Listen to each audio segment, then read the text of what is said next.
Hello, this is Crazy Lady calling all drama junkies. I'm one myself, and it takes one to know one, so come one, come all.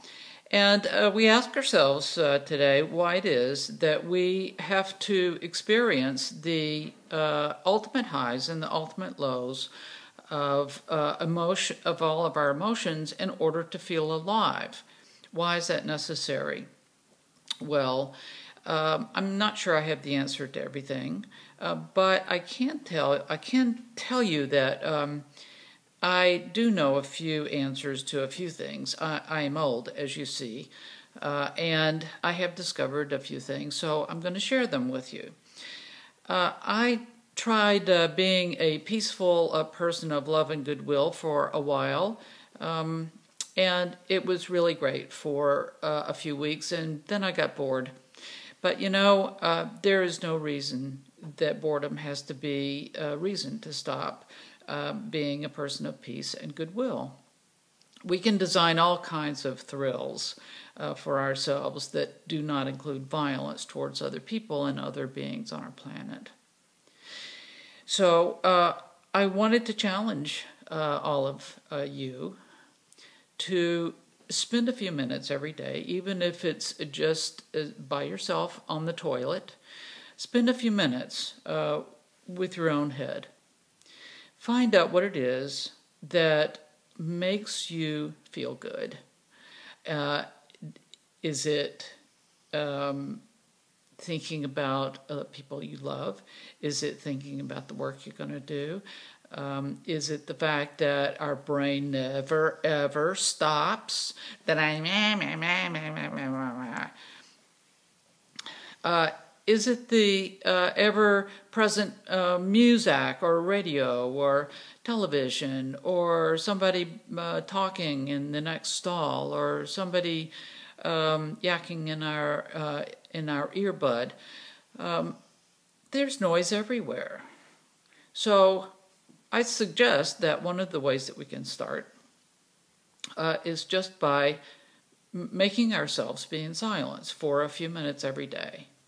More than a moment or so. At least a few minutes, at least 5-10 minutes a day, in order to begin to experience what it's like, again, to be away from all of the noise and confusion which has escalated so much in everyday American life. Then we need to realize that we are our own powerful, ever-knowing selves. We need to grow up, in fact, and begin to expect much less of people around us, like our leaders, to keep us safe or to deliver us from evil, and expect ourselves to accomplish those things. So we've been children of God for a long time. Let's become adults of God now. As one of my mentors put it not long ago. How do you do that? We need to retrain our brains for start. We need to learn to erase all of the yak and the monkey chatter from our brains, so that when we close our eyes in silence, we have a blank screen in front of us and no input coming in. We're in a weightless chamber, dark chamber of silence.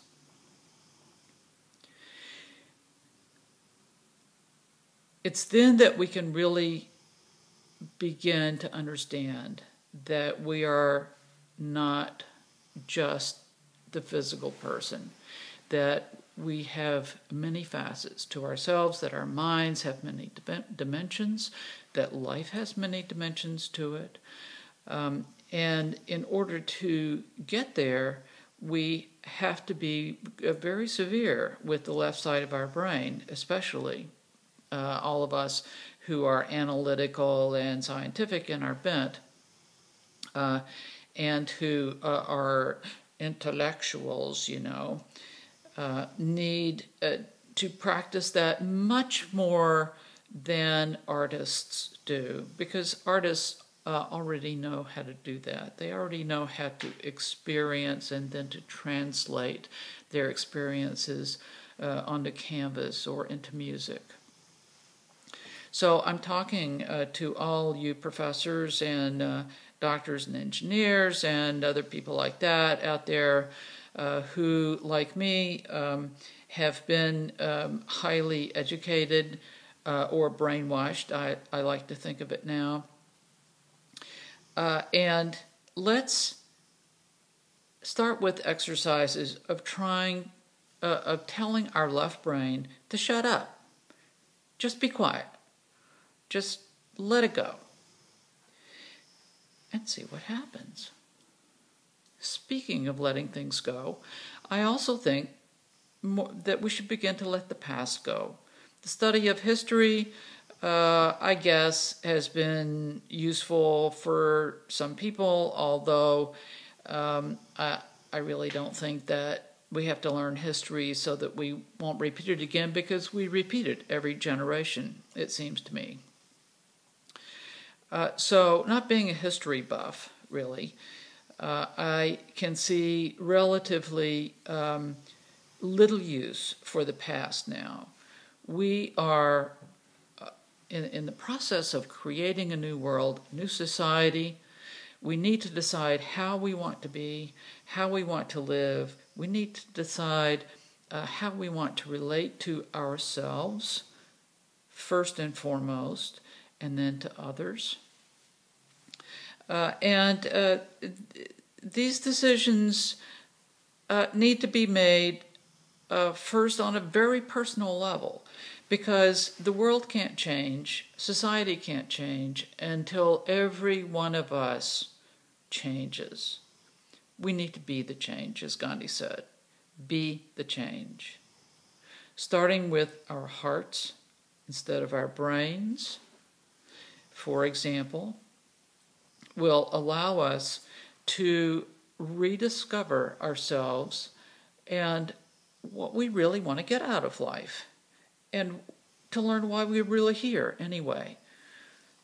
So let's do it. Let's grow up. Let's open our heart.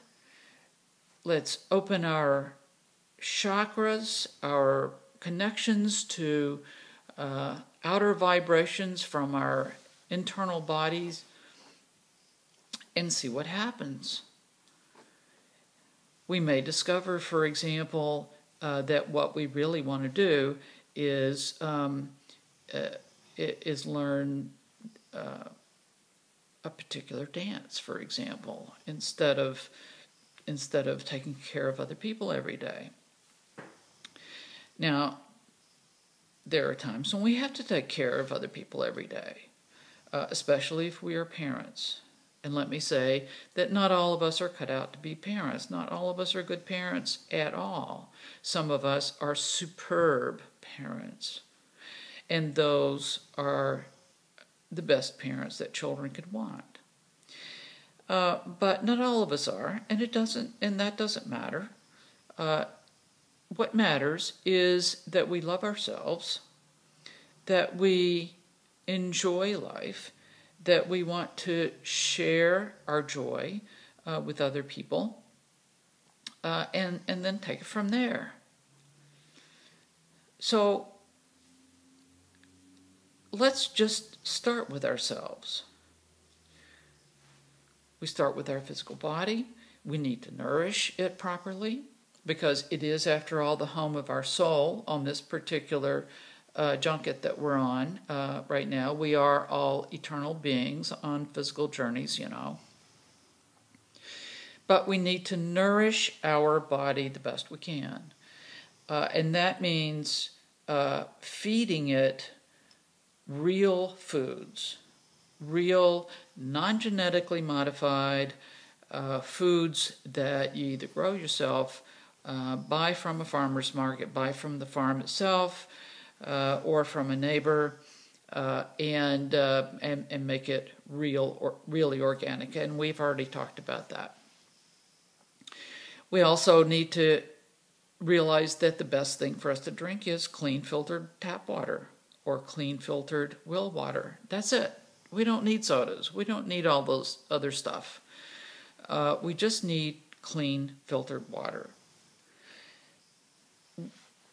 Let's remember that Dr. Emoto showed us about 10 years ago that our very thoughts and our speech can change the crystalline makeup of water droplets. Isn't that amazing? Our emotions or our speech or even our thoughts can change the crystalline makeup of water. So indeed, if we take a glass of water, hold it in our hand and say, I love you, thank you so much for being available to slake my thirst. Before we drink it, it's happy water. It's going to be happy water, and it's going to be good for us. If we find ourselves in situations, which many of us do, that we don't have real organic food, that we simply cannot afford the organic apple next to the other foods in the grocery store, that in the last analysis, we as part of the infinite have the power to transmute anything we wish. And that by blessing our food before we eat it, by thanking it, by expressing gratitude for it, then we can transmute any of the impurities, the pesticides, all those things that we would like to avoid. We can transmute it and make it not only safe to eat, but also nourishing for our bodies. That is not to say that if we have the opportunity to start with the good stuff to begin with, we should do our part and go ahead and ingest what we know is good for our bodies to eat. Then there is less transmutation that has to take place, but gratitude nevertheless.